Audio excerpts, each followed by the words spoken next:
So I saw a headline this morning that said the National Guard will now be armed in D.C.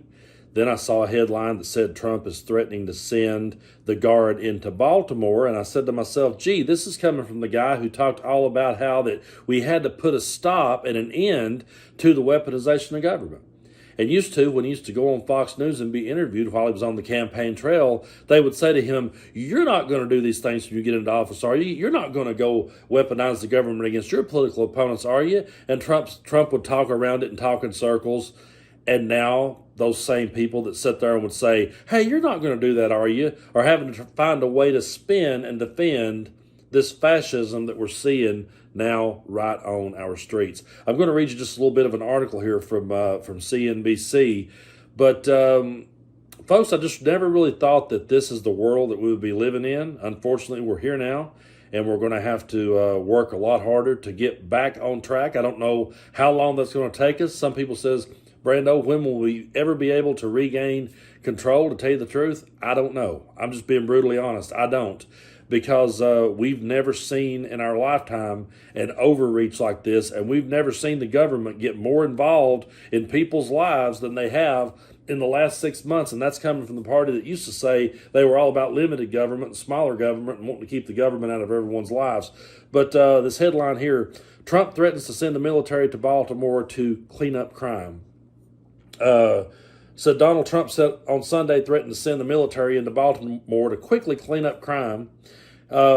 He says, but if Wes Moore needs help like Gavin Newsom did in L.A., I will send in the troops, which is being done nearby in D.C., and quickly clean up the crime, is what he posted on his Truth Social. Trump's comments are the latest in a line of threats to replicate the D.C. deployment in cities across the country after hundreds of National Guard troops were brought to D.C. in what he described as an effort to fight crime, though critics have painted the move as an overreach for political purposes. I'm one of those critics. It's not just we're criticizing that, we're just pointing out the obvious. Reached for comment, Governor Wes Moore said in a statement that Trump would rather attack his country's largest cities from behind a desk than to walk the streets with the people he represents. That's one of the truest statements I've ever heard. Wes Moore said the president should join us in Baltimore because the blissful ignorance and 1980s scare tactics benefit no one. We need leaders who are willing to help people who are actually on the ground doing the work. Trump's push to deploy the National Guard into cities like D.C. is a significant departure from how presidents typically deploy the Guard, which is usually to respond to situations like natural disasters and civil unrest.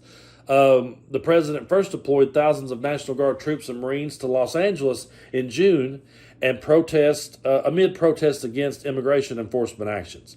Newsom opposed the move, accusing Trump of hoping for chaos so he can justify more crackdowns, more fear, and more control. And really, folks, at the end of the day, that's what this is all about. It's about more fear and more control. I was just recently out in Oakland, California, walking the streets with friends of mine and looking around, and they were saying to me, you should just go live now and do a video and show everyone that there's no violence going on here. It's a laid-back place, but Donald Trump is threatening those type of places. And why? Because at the end of the day, they didn't vote for him, and also because they're ran by black people. Let's just cut right to the chase. He's out there now, like they always do. He's out there insulting Wes Moore's military service, doing all these threats that he does and all these things that he loves to do, but it's always directed at black people. And here's a guy, sitting here questioning someone's service to their country who, by the way, didn't serve his own country when it was his time to go. He dodged the draft, but now the draft dodger is the one sending in the troops. That's the world that we lived in. I thought it was bad when George Bush went into Iraq, and I always said, that George Bush, here he was, sent the troops into a useless war when he didn't go himself. And now here's Trump sending the troops onto our very streets when he didn't go himself. But I stumbled across this great clip of Wes Moore talking about this and how that the Republicans used to be the party of limited government. But now here we are with the troops on the streets. Take a look. I'm new to politics. My background is, I was a soldier.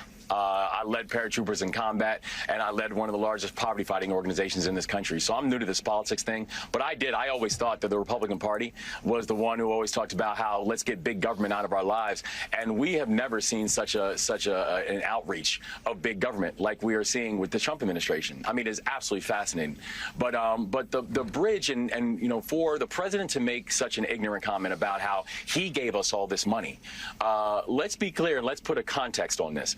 That on March 26th, a year and a half ago, we saw tragedy strike, one of the greatest tragedies in our state's history, where a ship the size of 3 football fields slammed into a 2-mile-long bridge that has always served as the backdrop of Baltimore. In that, we had thousands of people who lost their jobs instantaneously. We had 13% of my state's economy shut down instantaneously, and we had 6 construction workers who were fixing potholes who lost their lives. And I'm so proud of the fact that Baltimore and the state of Maryland put on a case study about how to not just make sure we're taking care of our people, but also when people said it would take 11 months to clear that federal channel, we got it cleared in 11 weeks. And we have had the same kind of progress and same kind of speed when it comes to rebuilding of the bridge. By the way, the 100% cost share that is now being done between the state of Maryland and the federal government was not authorized by Donald Trump. It was authorized by Congress, and it was authorized by President Biden. And so for the president to talk about, President Trump to say how he's, quote unquote, given us all this money, not just is it deeply disrespectful and factually inaccurate, but I hope he understands that the communities that are most hit by that are communities like Dundalk, which, by the way, are communities that actually voted for the president. So once again, the president's showing that this is not about policy. This is not about supporting your people. This is not about what it's going to do to port workers and small businesses. This is an ideology. And it's a deeply dangerous ideology. And frankly, again, something he's talking about pulling that he did not give us in the first place. And that's why I tell our people, do not let someone take your power who did not give it to you in the first place. So yeah, how did the party of limited government and the party of states' rights go from being that to the troops on the streets?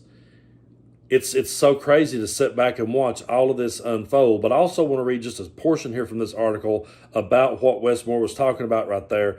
The president on Sunday also threatened to pull federal funding for the replacement of the Francis Scott Key Bridge, which collapsed in 2024.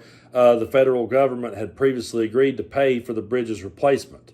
And then he goes on to say that I gave Wes Moore a lot of money to fix his demolished bridge. I will now have to rethink that decision. And Moore slammed that message, saying in a statement, any threats to this funding will cause damage to the national economy and to the entire state of Maryland. We have already begun rebuilding, and now Maryland is showing great progress. Our president has threatened to intentionally harm Maryland. And he's doing that because they're ran by a black governor. I'm just going to cut right to it. We can sit here and say blue state all day long, but or they didn't vote for him or whatever the case may be, but it always comes back to Donald Trump is a blatant, open racist. And people will get mad at me for saying that and say, oh, Brando, you shouldn't call the president of the United States a racist, but I don't know what else to call him. I don't know no other word to describe it. And this flex that he's doing by putting the military on our streets is one of the most un-American things that we've ever had to live through. We're right now in 2020 America, we're in 1930s Germany. And when we try to call it out, we just get accused of spreading hysteria and being hyperbolic. And the truth of the matter is, you can go to these streets, like Wes Moore said, why don't you come and walk the streets yourself and get an idea of what you're talking about before you go sitting in the guard? This is all about power. It's all about scare tactics. It's all about just absolutely beating the American people into submission. And meanwhile, these are the very people who will sit back and tell us that we don't love our country, we hate our country, and they're the ones putting the troops on the streets. Tell me again who really hates their country. I'm not going to sit here and be lectured by these people who wants to talk about smaller government when they're absolutely putting the troops on the streets. I'm not going to sit here and listen to them talk about crime when they're the party of January 6th. I will never let them off the hook for that one. I will never, ever forget that one. Donald Trump has pardoned all these criminals. And the only people that he's ever went after hard is immigrants coming to this country trying to make a better way for themselves. People, he went into Home Depots, he went into farms, sent people out of this country with no due process. We have never seen an overreach like this from our government, ever. And we got a lot of work cut out for ourselves to get us back on the right track. All we can do is continue to stick together and continue to push forward and continue to stand up against it and call it out for what it is. And it's going to take a while. I mean, I've said in previous videos, I can't give you the answer as to when this will all be able to be fixed. As long as Donald Trump is in power, we're going to be seeing more of this. He's going to threaten any state that disagrees with him, especially if they have a black governor or a black mayor. He is absolutely going to go after them. And he's just going to double down on his rhetoric because that's all he's got. He has no substance. He has no solutions. See, we tried to figure, how's he going to do this when he gets back in? How's he going to spin it then? Will he try to spin it that everything's just great? No, he can't do that because he has to have an enemy. The only way that MAGA thrives is if they have an enemy. And unfortunately, Donald Trump has turned the American people into his enemy.